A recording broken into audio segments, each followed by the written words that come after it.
Hi, today I'll be showing you how to install a Blackvue DR590X dashcam onto a UK edition ID4 first edition.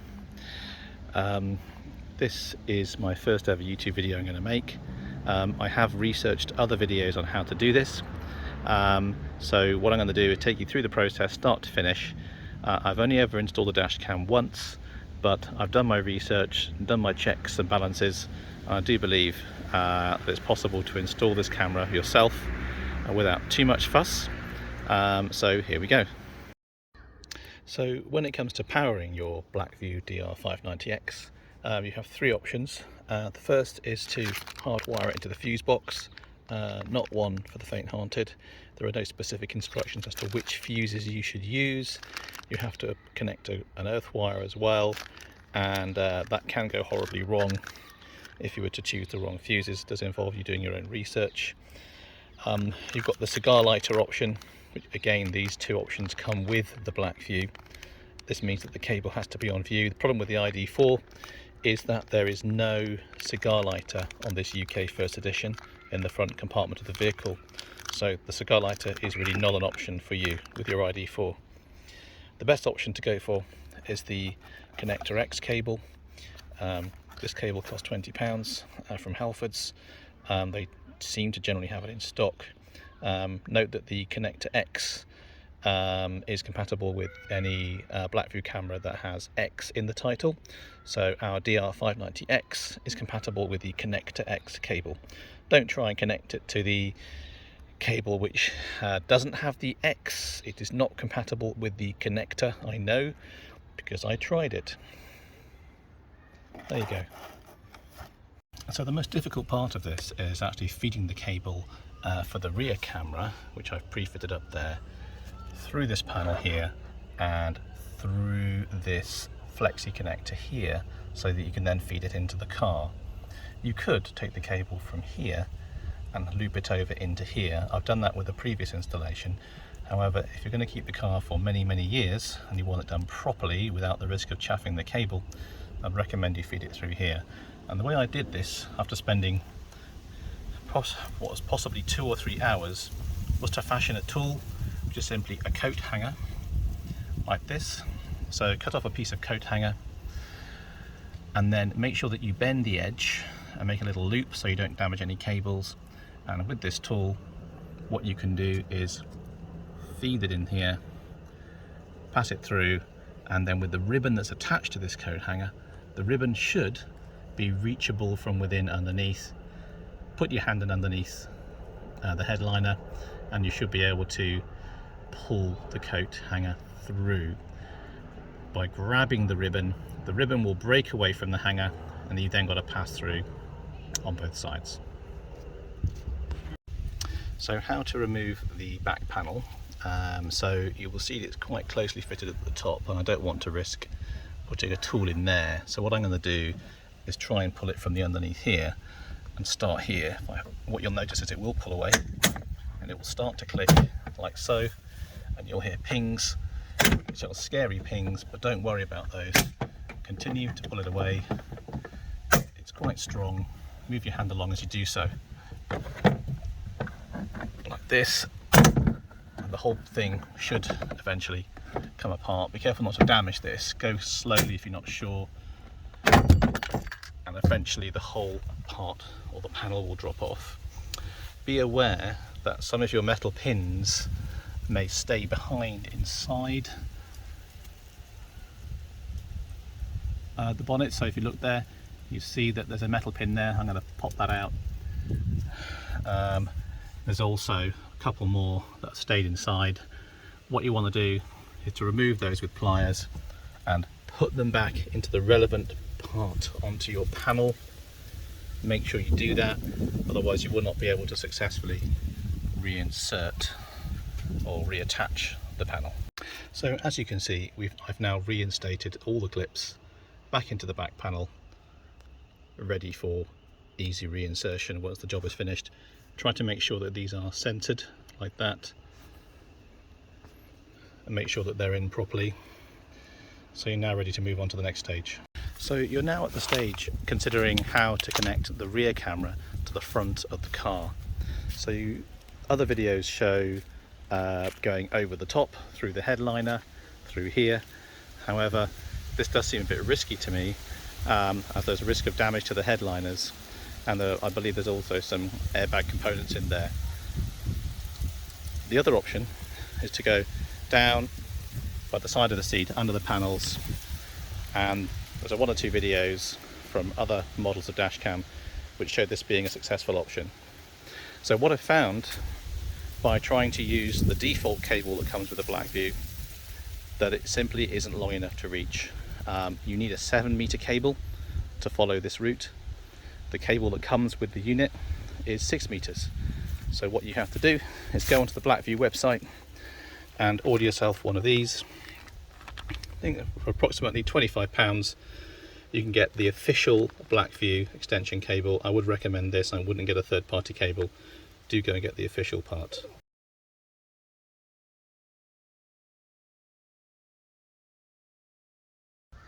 So now you can see that I fitted the rear cam.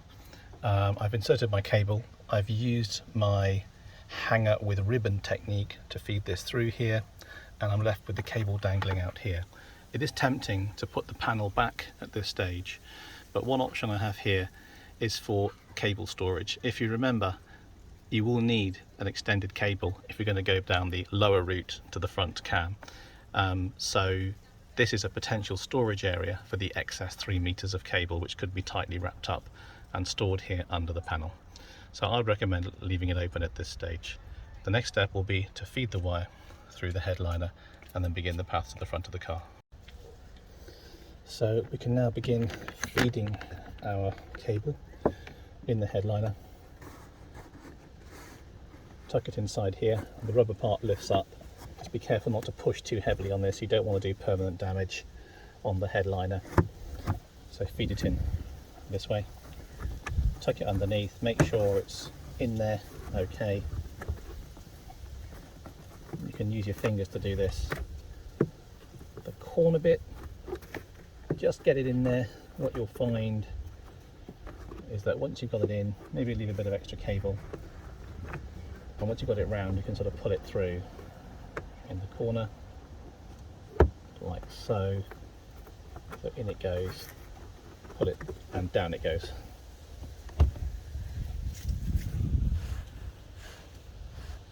So the next step before we start feeding the cable is to mark the cable. I estimate from this corner, or roughly this corner, to the front cam to be 6 meters. I did say that the total run is just under 7 meters, so I'm going to mark my cable 6 meters in with a yellow tag. The reason being I don't want to pull too much cable through, but I'll bring just sufficient cable through to allow for minor adjustments. The reason being I don't want excess cable at the front of the car. I am planning to store that here under the panel. And so before we begin feeding this cable, what we need to do next is to remove these two parts here. So there's a boot light on the left and a blanking panel on the right. So take a short screwdriver and just pop that out very easily. Let it hang down. And then put your finger through, and with a bit of persuasion you can pop out the blanking panel, which in this case looks like this. It's a good idea to store it the correct way round. Don't insert it the other way, because it's designed to go in this way round, so you can pop it out much more easily with your hand through the other hole. So store it the correct way round. So the next stage now is to feed the cable into the headliner. So what you do is continue from where you were, lift the rubber and tuck your cable in behind what is now a plastic component. Tuck it inside. You can put the rubber back on, and the aim is eventually to feed the cable down through this part here. So what you want to do is gather all your cable together, find the end of your cable, should have been a bit better prepared, and now feed that cable behind the plastic, and you can do that like this. You'll find there's a bit of flexibility there. Feed it behind, there's quite a bit of a gap, and your challenge now is to grab that cable through the hole here, and with a bit of luck and persuasion, if you feed enough in there, you'll eventually be able to feel the cable coming through.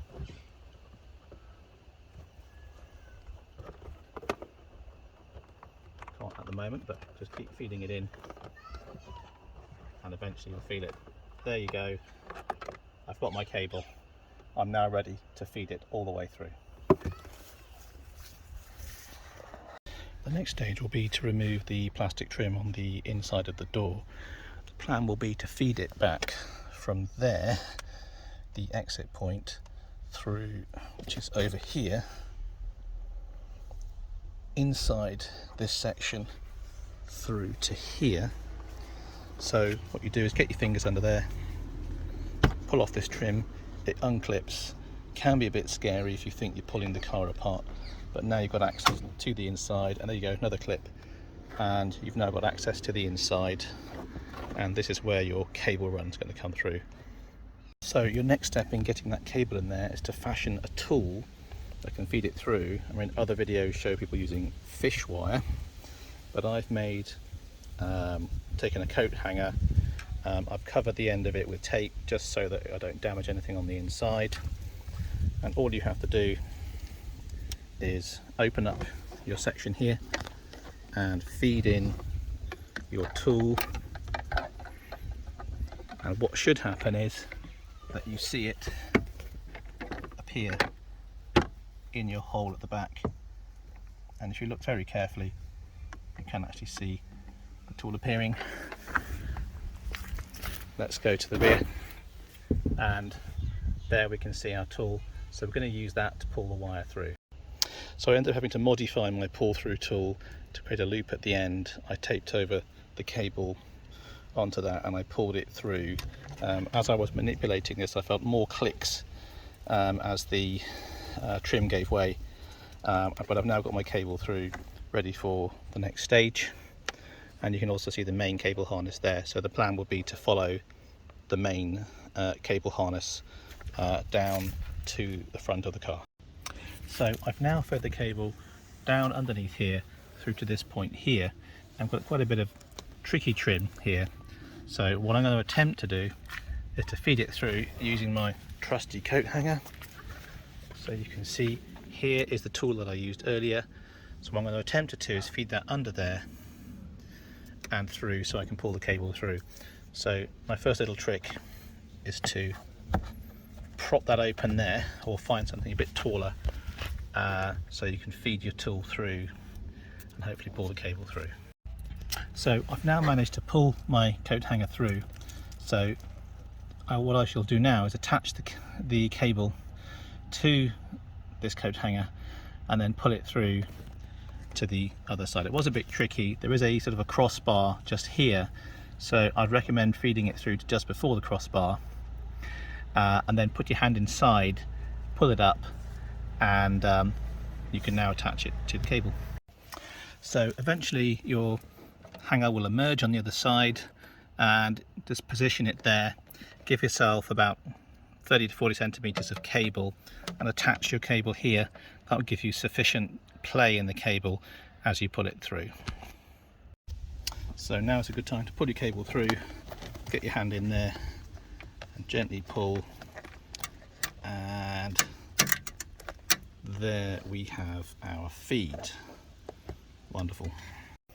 So continue to pull your wire through like so, and you'll find there should be sufficient space within the trim, and there we are. So we're now ready for the next stage on our journey. What I found at this stage is that you can kind of lift and tuck. So lift it up, and you know the cable will just slot in underneath, sort of inside this trim. That means you don't have to completely unclip the trim. So take that all the way up to here. So these two panels here will have to come out, that one there and that one there. This one here I've already partially removed, but I put it back in place so you can see how I did it. Tuck your fingers under the rubber edge, give it a pull, tuck it out, noting that there's a clip at the bottom, so don't pull from here, that needs to go up, otherwise you'll damage the clip. Pull it up, and there you can see the clip I was talking about. And this panel here has 3 clips, 1, 2 and 3. So pull from the top, 1, and it should come out without too much difficulty. Now you've got access to feed your cable up through the pillar, and you've also got a handy storage area for excess cable in here. So what I'm doing here is I'm feeding the wire just inside the plastic trim. The problem here is that obviously on the right hand drive vehicle you've got the boot lever here, so I don't want to interfere with this too much. So I'm just tucking the wire just inside the plastic trim. It's just underneath there.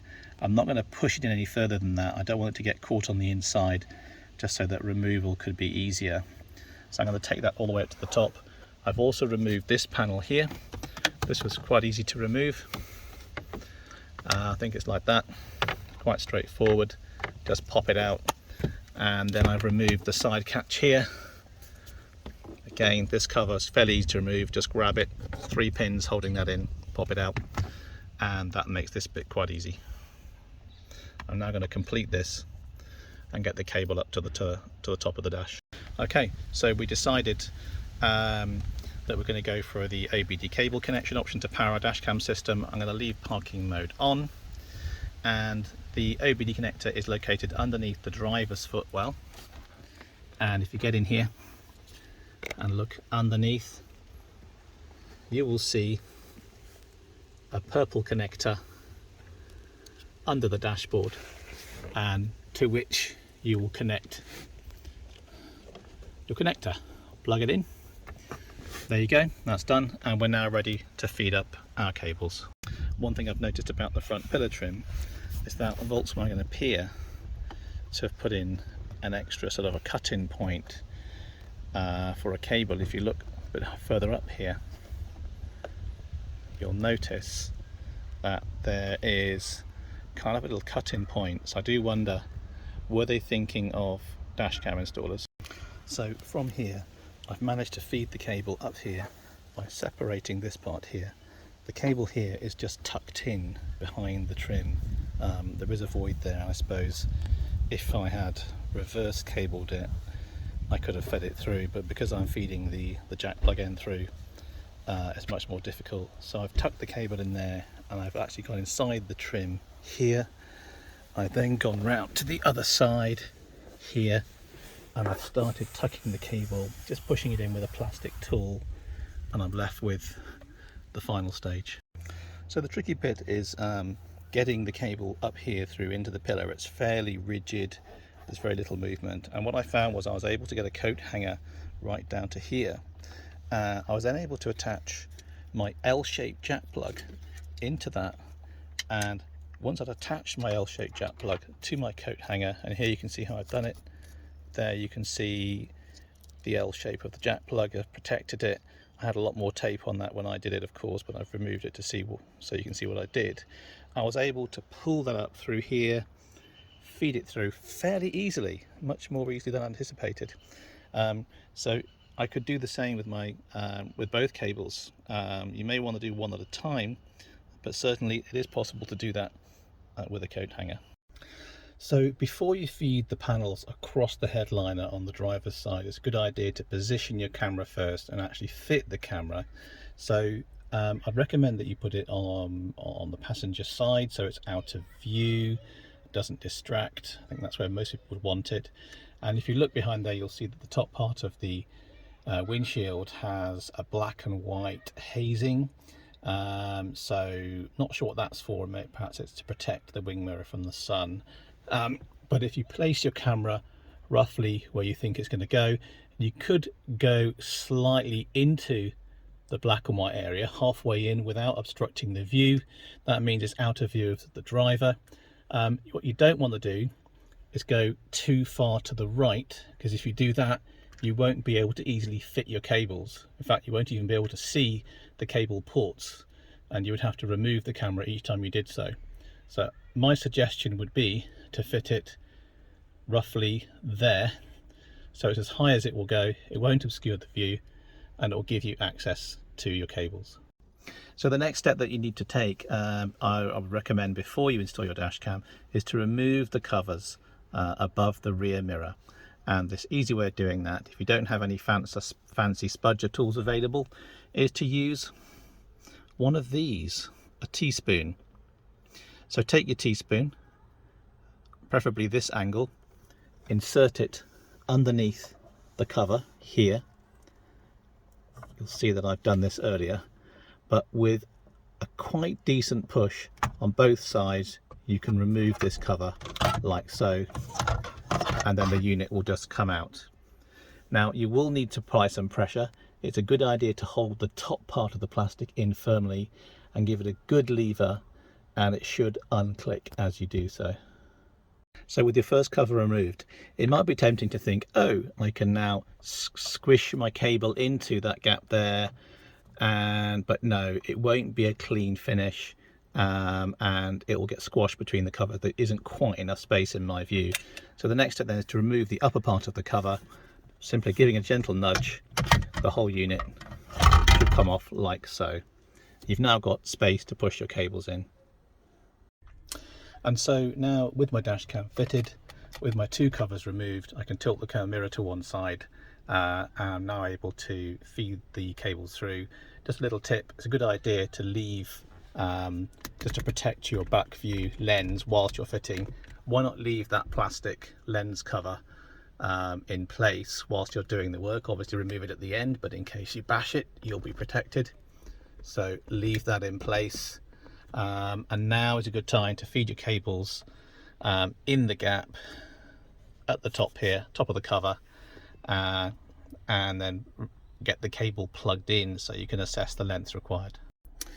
Now very carefully feed your two jack plug cables, power and rear camera, over the existing cables that are there.